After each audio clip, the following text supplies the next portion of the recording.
Jesus said, I will give you the keys of the kingdom of heaven, and whatever you bind on earth will be bound in heaven, and whatever you loose on earth will be loosed in heaven.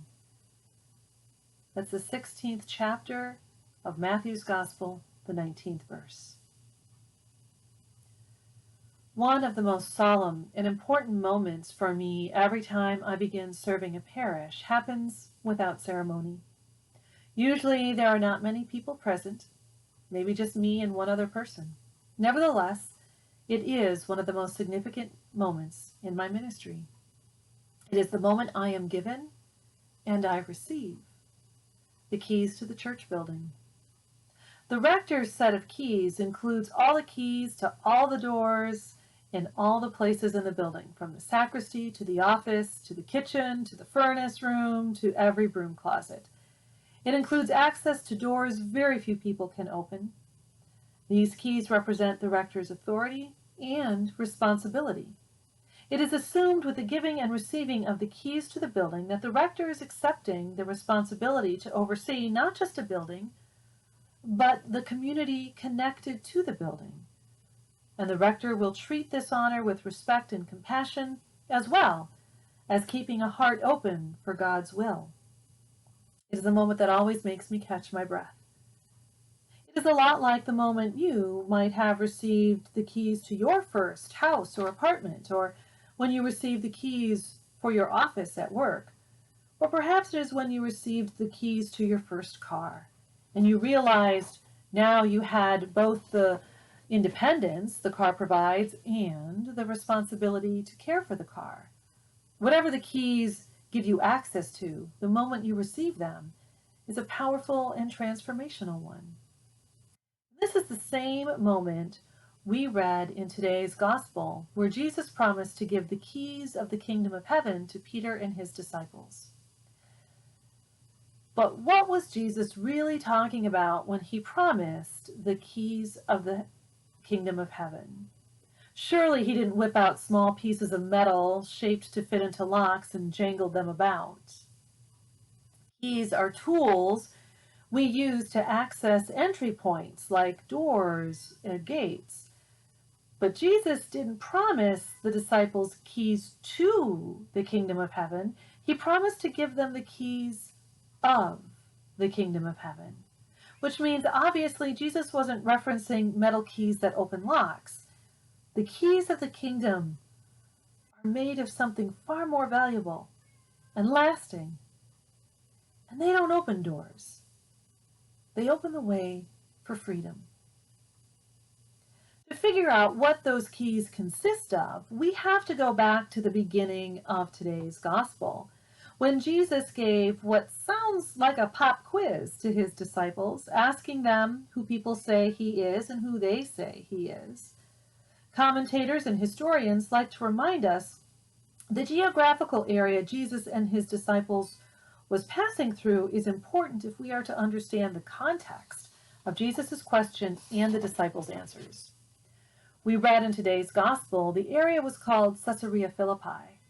It was a diverse region with people who practiced different religions, and historians believe as Jesus and his disciples walked along, they would have seen the statues of pagan gods on the hillsides, and it is in their shadow that Jesus asked who people believed him to be and who the disciples believed him to be.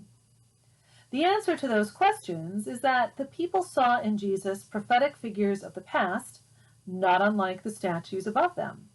But Peter, who in this section of Matthew's Gospel, scholars tell us is acting as the spokesperson for all the disciples, said they had been paying attention to the miraculous healings and feedings of Jesus, and had listened to his teachings, and therefore believed him to be the Messiah, God's anointed, the one who will restore Israel and humanity to right relationship with God. As they stood in the shadow of pagan gods, they recognized they were with someone who is more real and more powerful, and who has already given more than whatever those statues represented. Jesus seemed delighted by their answer. commending Peter not for his intelligence or powers of observation, but for being able to pay attention to God, who is the one who gave him the ability to recognize who Jesus is. And it is this ability to discern God's will that makes the foundation for Jesus to build his church upon. The word church is used sparingly in the New Testament. In Matthew's Gospel, it is used only twice, and it doesn't mean a beautiful brick building with lovely windows, an altar, candles, organ, and rows of pews. One meaning of the word church is a local assembly, and another is simply called out. In Matthew's Gospel, this moment of confession of faith isn't about the revelation of who Jesus is. It is about the new community Jesus is forming.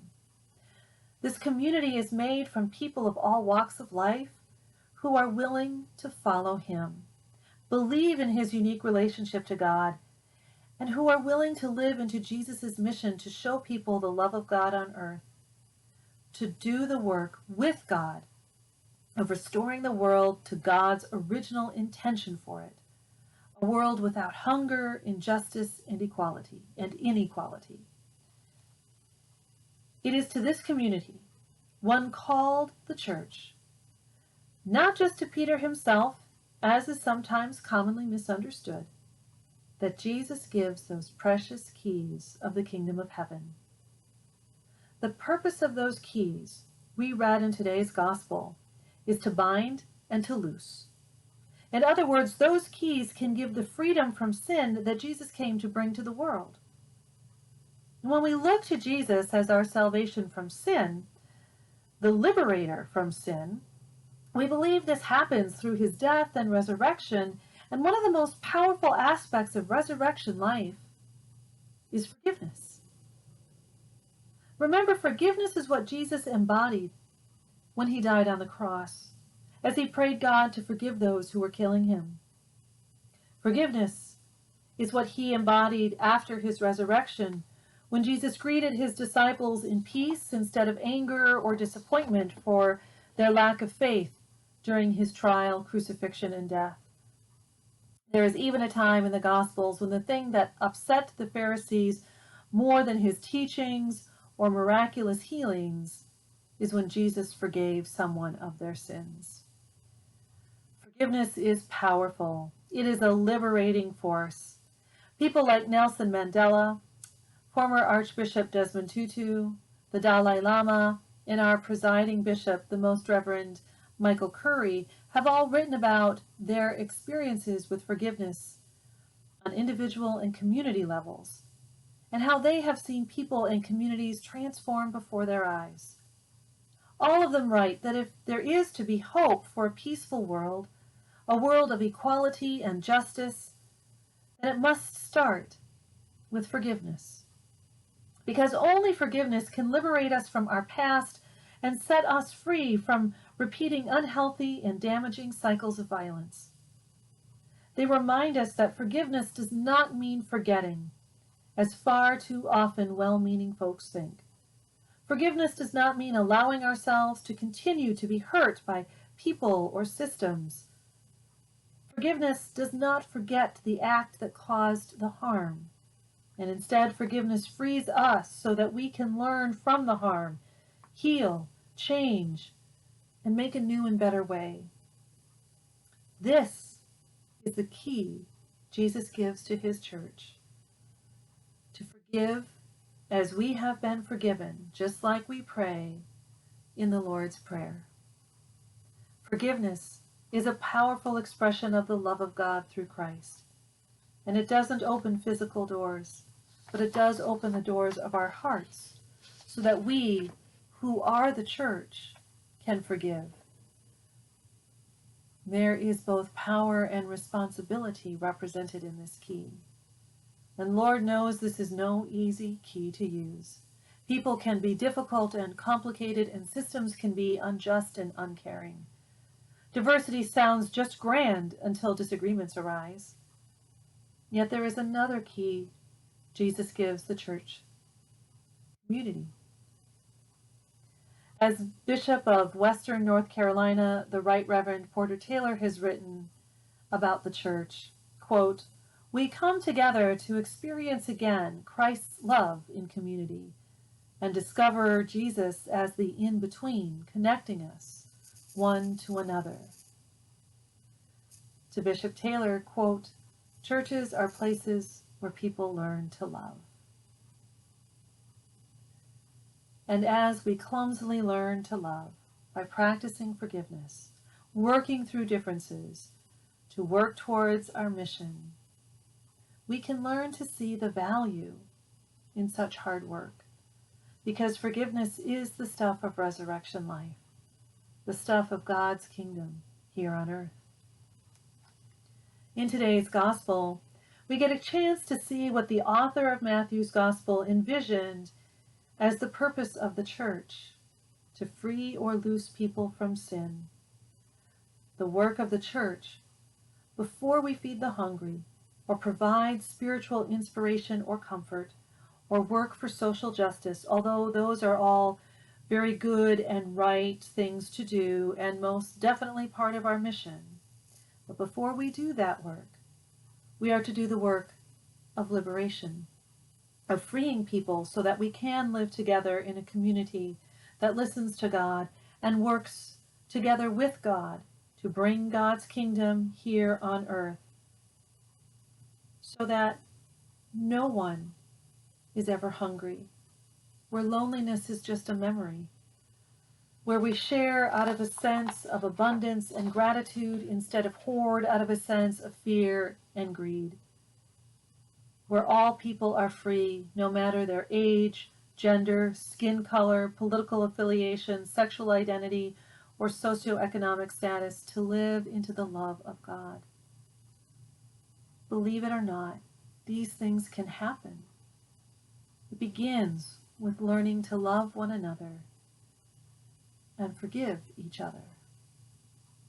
As we head into an election year in the middle of a global pandemic, with millions of people struggling with job insecurity and fears about the future, perhaps it's also a good time to remember the keys that were given not just to Peter and the disciples so long ago, but are given to all of us through our baptism, those keys of the kingdom of heaven.